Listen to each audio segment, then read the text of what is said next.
The mysterious WhatsApp message arrived one night in August 2022, while I was out at a bar with a friend. "Hi David, I'm Vicky Ho, don't you remember me?" This was strange. My name isn't David, and I didn't know anyone named Vicky. But I'd been getting a lot of seemingly misdirected messages on my phone. Usually, I ignored them.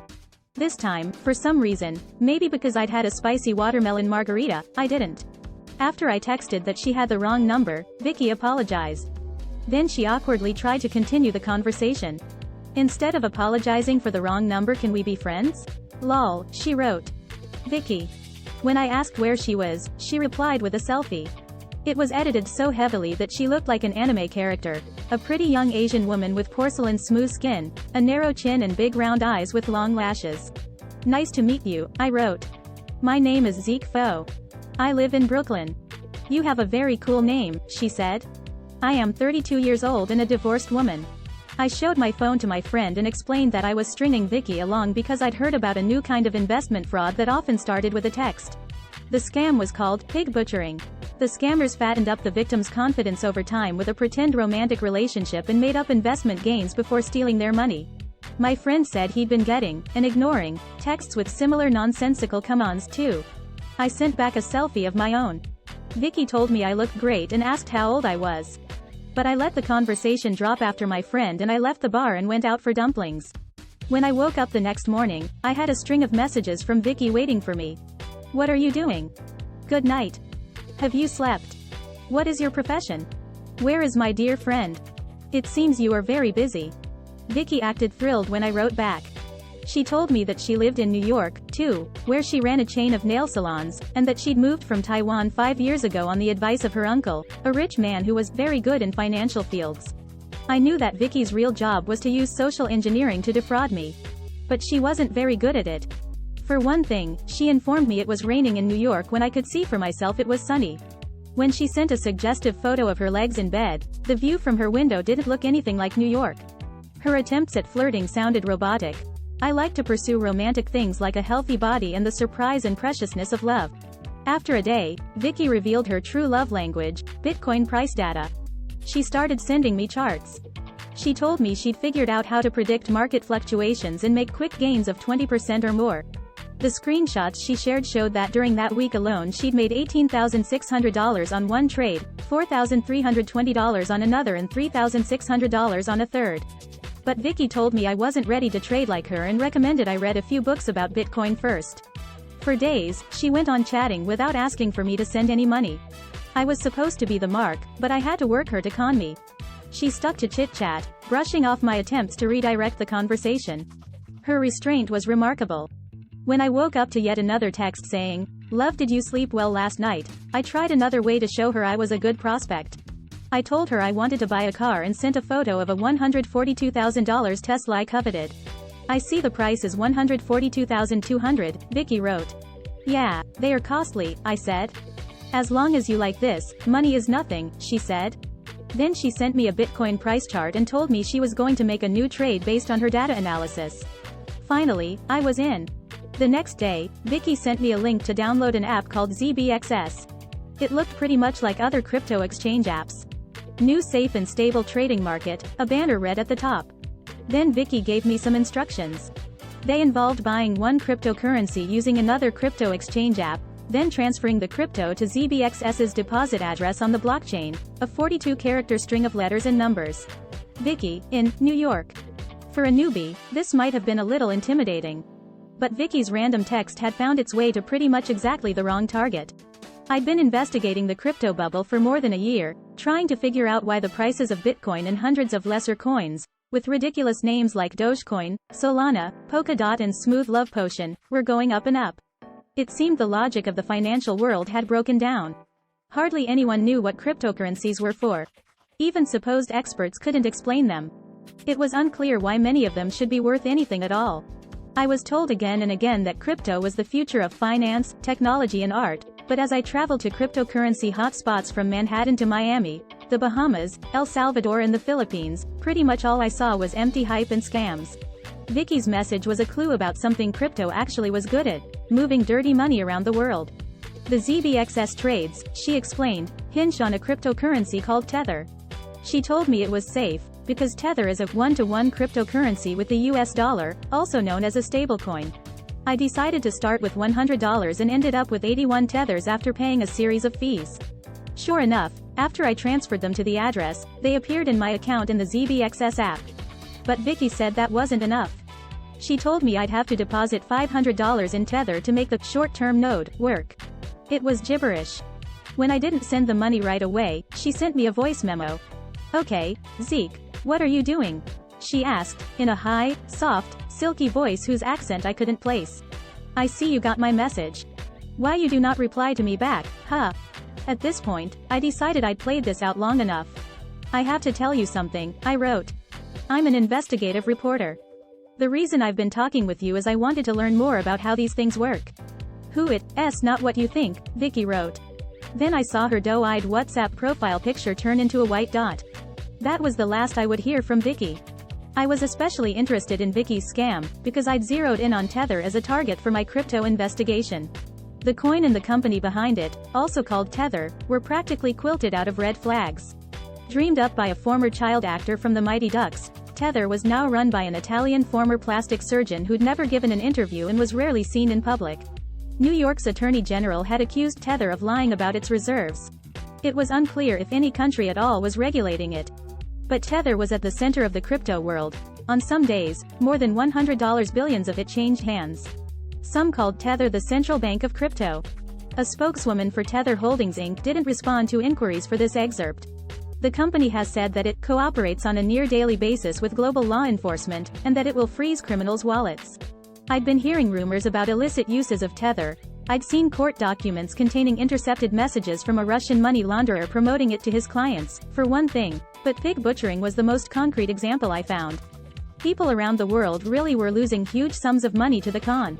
A project finance lawyer in Boston with terminal cancer handed over $2.5 million. A divorced mother of 3 in St. Louis was defrauded of $5 million. And the victims I spoke to all told me they'd been told to use Tether, the same coin Vicky suggested to me. Rich Sanders, the lead investigator at Cypherblade, a crypto tracing firm, said that at least $10 billion had been lost to crypto romance scams. The huge sums involved weren't the most shocking part. I learned that whoever was posing as Vicky was likely a victim as well, of human trafficking. Most pig butchering operations were orchestrated by Chinese gangsters based in Cambodia or Myanmar. They'd lure young people from across Southeast Asia to move abroad with the promise of well-paying jobs in customer service or online gambling. Then, when the workers arrived, they'd be held captive and forced into a criminal racket. Thousands have been tricked this way. Entire office towers are filled with floor after floor of people sending spam messages around the clock, under threat of torture or death. With the assistance of translators, I started video chatting with people who'd escaped. They described abuses that were worse than I could have imagined. Workers who missed quotas were beaten, starved, made to hit one another. One said he'd seen people forcibly injected with methamphetamine to increase productivity. 2 others said they'd seen workers murdered, with the deaths passed off as suicides. They said the bosses would buy and sell captive laborers like livestock. Ilche Tan, an outgoing 41-year-old from Malaysia, told me he'd answered an ad on a website called JobStreet seeking someone to work in telesales. When he arrived in Cambodia, he was given phones loaded with fake accounts and was told he couldn't leave. He said he was ordered to make sure his targets sent Tether. "It's safer," Tan told me. "We are afraid people will track us, for money laundering. It's untraceable." Some victims I spoke with were held in a giant compound, called Chinatown, in Sihanoukville, in southwestern Cambodia. From photos, it looked as large as a city's downtown. It had dozens of tall, drab office towers, arrayed around a few courtyards and surrounded by high gates, security cameras and concertina wire. Armed guards dressed in black stood outside. At street level were noodle shops, convenience stores, barber shops, many of them with signage in Chinese, rather than the local Khmer. Photos posted by one confused tourist showed that the shops were bisected by metal gates, preventing anyone who entered through the back door from exiting through the front. Local news reports described a string of suspicious deaths near Chinatown. One body was found hanging at a construction site, and another corpse was dug up handcuffed from a shallow grave in a field nearby. A local vendor told a Cambodian outlet that there had been many suicides at the complex. "If an ambulance doesn't go inside at least twice a week, it is a wonder," he said. The problem was pervasive enough that it could account for a serious amount of Tether transactions. I'd heard that Chinatown alone held as many as 6,000 captive workers like Vicky Ho. It was hard to see how this slave complex could exist without cryptocurrency. Crypto bros like to claim they were somehow helping the poor. But it seemed none of them had bothered to look into the darker consequences of a technology that allowed for anonymous, untraceable payments. In any case, there was only so much I could learn about Chinatown from afar. I had to see it for myself. Before heading to Cambodia, I stopped in Ho Chi Minh City to meet up with a young Vietnamese man named Thuy who said he'd escaped from Chinatown in 2022 after being held for months and suffering brutal abuses. A YouTuber had paid a $5,000 ransom to free him, then filmed him for a series of lurid videos with titles like The Story of Thuy Escaping from Hell on Earth and The Midnight Screams. Thuy was 29 but looked younger, with a thin mustache and wavy bangs that covered his forehead. When he opened his mouth to light a cigarette, he revealed that he was missing at least 4 front teeth, knocked out, he told me, by his captors in Cambodia. Sitting cross-legged on the green-tiled floor of his aunt's tiny apartment, we went over satellite photos of Chinatown.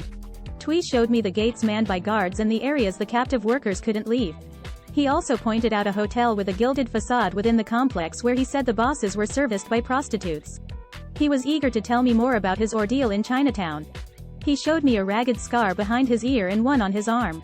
And he brushed his bangs aside to point out a long lump on his forehead, from a fracture that was still healing. Thuy hot-wired a guard's iPhone to escape a compound in Cambodia. Thuy told me he'd only managed to arrange to be rescued because he'd stolen a guard's iPhone and hid it inside his rectum. When the phone died, he took it apart without using any tools, peeled out the dead battery, charged it by hot wiring it to a fluorescent light fixture, and used it to contact the YouTuber, who then paid the ransom. He offered to demonstrate the hot wiring. We found a shop, where I bought a used phone for about $50.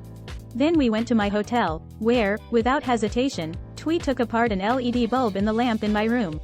Using a USB cable he stripped with his teeth, he proceeded to wire the bulb to the iPhone's battery. When he reinstalled it, the phone powered on. I was very calm, no fear at all, because I thought that I would die either way, Thuy told me. If they found out I was the one stealing that phone, I would either be beaten up or killed. But if I managed to hide it, I would have a chance to live. I wasn't sure how much I could trust him. He told me he'd spent 2 stints in prison, for assault and drug trafficking, and some of what he told me about his personal life couldn't be verified. But he was still a valuable source of intelligence. He provided photos he'd taken inside Chinatown and the most detailed description of the compound of any of the escapees I interviewed. I also met up with the YouTuber, a Vietnamese man who goes by Phong Bui, who corroborated much of Thuy's story. Bui said he'd already paid ransoms to free more than 50 people. He said the work was dangerous and he'd started using intermediaries to arrange rescues after receiving threats from gangsters. He warned me not to go poking around. Hire a taxi and sit inside to take pictures, he told me. Don't get out of the car. I'd made plans, once I was in Cambodia, to meet up with 2 reporters from a publication called Voice of Democracy who'd helped expose the scam slavery problem. If they were in the US, they'd have won journalism awards. In Cambodia, things didn't work that way. Ahead of national elections scheduled for July 2023, Prime Minister Hun Sen, the longtime authoritarian ruler, was jailing opposition leaders on trumped-up charges. The rampant human trafficking in the country had become an international political issue. In February he ordered Voice of Democracy to close. He said he was angered by a reference to his son in an article, but many suspected it was because the stories about the compounds had become an embarrassment. You always say I use my power, so I'll use my power for you to see, Hun Sen said in an angry speech, ranting about the publication. Foreigners, I remind you, do not get involved. This is Cambodia. 3 days later, I was riding on a bus from Ho Chi Minh City, bouncing past cow pastures, shacks with rusty tin roofs and neon-colored stucco mansions, on my way to Cambodia's capital, Phnom Penh. I made a pit stop in Ba Viet, a dusty casino town in southeastern Cambodia, just over the border from Vietnam. I'd seen news reports that said several of the casinos there were fronts for scams and forced labor. I'd even seen a video of workers fleeing from one of them in the rain, chased by guards who beat those who slipped and fell. In a casino parking lot, a sign on a little booth caught my eye. It advertised money transfer services in Vietnamese and Chinese. On it, I spotted a white T, encircled in green, Tether's logo. It didn't prove anything, but it seemed odd that the first time I'd seen the logo outside of a crypto conference was at an alleged human trafficking hub. In Phnom Penh, I linked up with the former Voice of Democracy reporters, Mek Dara, who was 35 and known for both fearless reporting and wearing flip-flops and jeans to government press conferences, and Danielle Keaton-Olsen, a 28-year-old American from Chicago who'd been reporting in Cambodia since college. Dara, he just goes by his first name, rumbled up to my hotel on a janky old moped. The bike's purple body was cracked, and its mirrors had been lost to accidents. When I asked him and Danielle if they were nervous to continue reporting after the Prime Minister's edict, they told me they weren't. If they want to get you, they will get you, no matter what you do, Dara said. Danielle took me to a Chinese neighborhood that had money exchange shops with tether signs, similar to the one I'd seen near the border in Babbitt. Danielle was as curious as I was to see what that meant. We went to a shop across from a shiny condo tower that advertised luxury apartments in Chinese. Parked outside were two sleek black SUVs with tinted windows, a Range Rover and a Chinese-made Zodiac. On an LED sign above the shop's 10-foot-tall brass doors, there was a continuous scroll of Chinese characters. Among them we spotted a common abbreviation for Tether, USDT. When we went in, a clerk invited us to sit at a large marble desk, on white leather chairs embroidered with the Bentley logo. I was the only customer in the office, which had polished marble floors. In niches in the wall, I saw blue and white porcelain vases and a statue of a stag. I told the clerk, a friendly young Cambodian man in a football jersey, that I wanted to exchange Tether for US dollars. He told me I could have cash on the spot or money deposited in a Chinese bank account, and he asked me to wait for his boss to come back from lunch. He told me Tether was popular with Chinese businessmen. When they want to send to overseas, it's convenient to send USDT, he said. It's anonymous, and it's quite safe. As we waited, a hungover-looking Chinese man in flip-flops and pajama pants strolled in, went behind the desk and unwrapped a black plastic bundle, revealing a lunchbox-size brick of $100 bills wrapped in rubber bands, $50,000 in all, the clerk later told me. He left with it stuffed under his arm. The boss turned out to be a different surly Chinese man who arrived soon after, wearing a white t-shirt over his big belly. I'd come prepared, with a few hundred tethers loaded into an iPhone app. The boss texted me his wallet address, a string of random numbers and letters. I pasted it into my app and zapped him 105 tethers, 5 of which would cover his fee. Then, without asking for identification or even a name, he handed me a crisp $100 bill. I'd turned my crypto into cash, with no paper trail. This was one of 4 currency exchanges that advertised Tether in the neighborhood. Before going to Chinatown, I decided to go with Danielle and Dara to visit a scam compound closer to Phnom Penh. This one was attached to a casino complex about 100 miles southwest of the capital on the Gulf of Thailand. It was on top of a mountain called Boker in the middle of a national park. In 2022, a Taiwanese gangster who went by the nickname Big Fatty had been arrested in his home country for trafficking dozens of people there. Before we left, I spoke with Richard Jan, a veteran Taiwanese police officer who'd worked on the Big Fatty case. He said the Taiwanese government had rescued more than 400 victims of human trafficking in Cambodia in 2022. He traveled to Boker to exfiltrate some victims himself. One of the young women his agency had rescued from the mountain had been beaten so badly she was nearly blinded. Jan told me other workers there had been killed. I've heard from people who came back alive that some victims were thrown from the rooftop, but the abuser pretended that these victims jumped to their death, he said. Jan told me that in addition to using crypto for scamming, the Big Fatty gang demanded payment in Tether when it sold its victims into slavery. He'd been investigating human trafficking for a long time and said crypto was making his work more difficult. Before, gangsters had used bank accounts to move money. The banks would turn over customer information, which often provided leads. Tether didn't collect information on the holders of its coins. It's extremely difficult to investigate, he said. It doesn't require any identification and documents at all. I was a bit nervous to visit a human trafficking gang's mountain hideout. But Danielle explained that it wasn't as dangerous as it sounded. Boker was a tourist attraction, where visitors went to admire the ruins of French colonial mansions and the view from the mountaintop. Someone could take selfies 100 yards from the compound and have no idea anyone was trapped inside. Boker Mountain was shrouded in clouds as we approached. At a gate, guards asked our destination. Then, for half an hour, we drove up a twisty road blasted through rock, passing palm trees and white-faced monkeys. We came to a giant hotel, so weathered and dirt-streaked it looked like it had survived a zombie apocalypse. Behind it, a row of about 50 empty townhouses with chrome fences snaked uphill. Weeds grew between the cobblestones of unused sidewalks. At the summit stood a century-old Buddhist monastery, where 3 monks in orange robes swept up around golden Buddhas, listening to recorded chanting. A dog nosed through trash. The 500-room hotel, called Fancier Soka, was spookily silent and empty, apart from one French couple who must not have read the online reviews.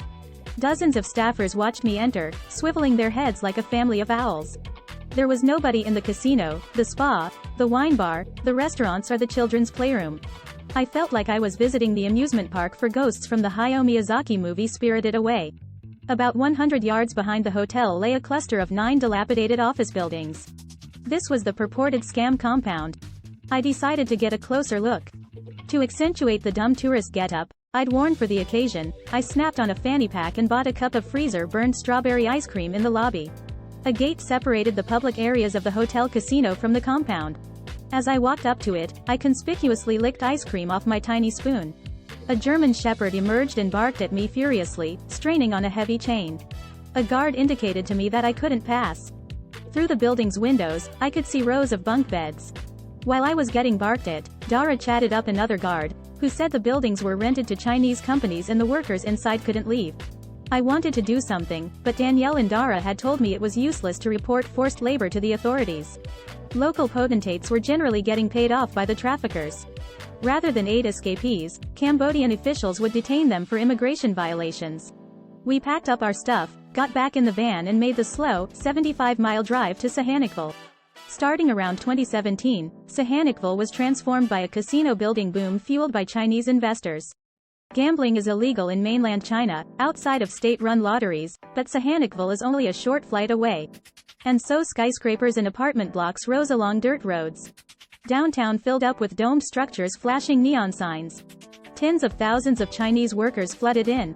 By 2019, Chinese immigrants outnumbered Cambodians.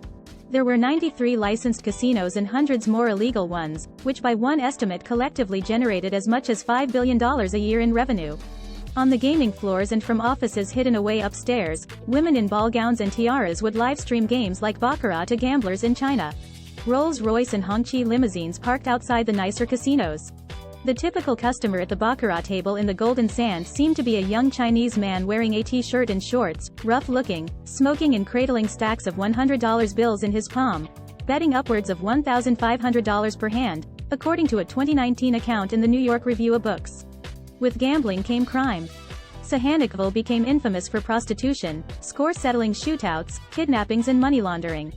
Local officials blamed Chinese gangsters. In one viral video, a man wearing a bloodied white t-shirt runs down the street, chased by 2 guards wielding shock batons. He falls to his knees, holding scissors to his own neck and yelling for help. In another, a loan shark's lifeless body is pushed out of the back seat of an SUV in broad daylight. But at the end of 2019, Cambodia's prime minister effectively banned online gambling. That, combined with pandemic travel restrictions that began the following year, tanked Sihanoukville's economy. About half the casinos closed and construction froze, leaving more than 1,100 buildings unfinished. Most Chinese workers left. The gambling bust pushed criminal gangs to evolve. They turned the casinos into bases for online scam operations. News reports had tied the Chinatown compound to Xu Aiman, a Chinese magnate who developed the property. Xu was, at least technically, an international fugitive, the subject of an Interpol red notice, which was supposed to alert police around the world to arrest him. In 2013, a Chinese court sentenced him in absentia to 10 years in prison for running an illegal gambling operation with more than $1 billion in turnover. When I asked Danielle and Dara whether Xu was on the run, they scoffed. The avenue that runs through Chinatown is named for him.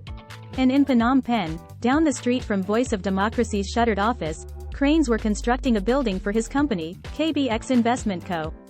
The 53-story tower, if completed, would be one of the tallest buildings in the capital. Inquiries to KBX Investment went unanswered. When we got to Sihanoukville, I saw that the city was dotted with the concrete skeletons of hundreds of abandoned high-rise projects. Through the gaps between their floor plates, staircases to nowhere cut through the sky. The skyline looked eerie, like a city-sized sculpture meant to illustrate the excesses of speculation. Chinatown was outside the city center, near one of the beaches. It was a massive grid of bleak, gray towers, just as the human trafficking victims had described it, except many of the towers appeared to be empty. The authorities had announced 5 months earlier that they'd shut down one of the area's biggest operations. This was after stories by Danielle and Dara and other outlets had made Chinatown a symbol of the government's apparent tolerance of human trafficking. The first cluster of buildings in Chinatown was vacant. When we reached the second, we saw more activity. It was a complex of at least 20 shabby, two-tone gray buildings surrounding a hotel with a gold facade, on a wide avenue flanked by streetlights shaped like bouquets of flowers. Black-clad guards stood outside black and gold gates topped with gold spikes. Each unit in the building had been built with an airy deck. But bars had been welded on to convert the balconies into cages. I saw a steady stream of chrome-accented Toyota Alphard vans and Range Rovers with tinted windows passing by the guards, who would check that they had proper passes. Several young women in skin-tight party dresses approached on scooters and were waved through, too. Had activity in the compound restarted after the unwanted attention had passed? Inside the gate, I could see what looked like a whole neighborhood, a barber shop, restaurants and a store with stuffed animals in the window. But when I asked if I could enter, I was turned away. One of the guards said something to the other 5, and everyone cracked up. Next to the compound was the KB Hotel, the one with the gilded facade that Twee had shown me on the satellite images. I'd been told it housed sex workers. But now, it appeared to be open to the public. Its doors were flanked by coconut palm trees and manned by bellhops clad in black and gold knee pants, vests and loafers. I checked Booking.com and saw that, incredibly, the hotel was listed. A superior king room went for $98 a night, breakfast included. Outside, I saw 5 men dressed in black polishing a black Maybach limousine, and a heavy-set Chinese man with a red mohawk and a Gucci t-shirt pacing back and forth. Another man handed me a business card advertising prostitutes. I decided to go inside. Danielle and Dara agreed it would appear less suspicious if I went alone. One of the bellhops gave me a tour. A highlight was a 20-foot-tall golden pineapple in the lobby. The place was as empty as the hotel on Boker Mountain. A sweeping marble staircase led from the lobby to an elegant restaurant upstairs, where a small buffet of Chinese food was set out. The host appeared surprised at seeing a tourist. The massive dining room could have hosted a wedding, but only a few people were there eating. Among them were the Maybach polishers and a buff Chinese man in a t-shirt, who was watching TikTok videos on his phone at an obnoxious volume. He appeared to be their boss, because he pulled out a wad of cash from his pants pocket and peeled off bills for each of them. Everyone seemed right at home, except for me. I took a Budweiser from a fridge on one side of the room and sipped it, trying not to look too nervous or too interested. Was this a scam compound boss sitting right next to me, eating roast duck? Because most everyone was speaking Chinese, I couldn't pick up any hints. One hostess spoke English. I asked her why the hotel was so empty. She said it had opened to the public just a few months earlier. Before that, she said, it had been only for people from the surrounding buildings. I asked her why the buildings had such tight security. "This is Chinatown, don't you know?" she said. I played dumb. She explained that the workers weren't permitted to leave, trying her best to explain it in a palatable way. When I made a face, she tried to reassure me that I wasn't being served by slaves. "The staff here, we have our freedom," she said. I walked to the back of the restaurant, where large windows looked out onto an inner courtyard. The sun had set, and the lights in some of the gray office buildings made it clear they were occupied again. T-shirts and shorts were hanging to dry off some of the balcony cages. I shuddered, thinking about what the people inside might be going through, and hurried back outside. Dara picked me up, and as we drove out of the complex, I noticed a shuttered currency exchange. Its sign had been taken down, but the outline of 4 letters was still visible, USDT. Thank you so much for watching this video. We appreciate your continued support and look forward to serving you with more exciting videos in the future. We hope it has been helpful in understanding the world of passive income. Don't forget to hit that subscribe button, like and comment below and turn on your notifications so you never miss a video from Passive Income Journey 777.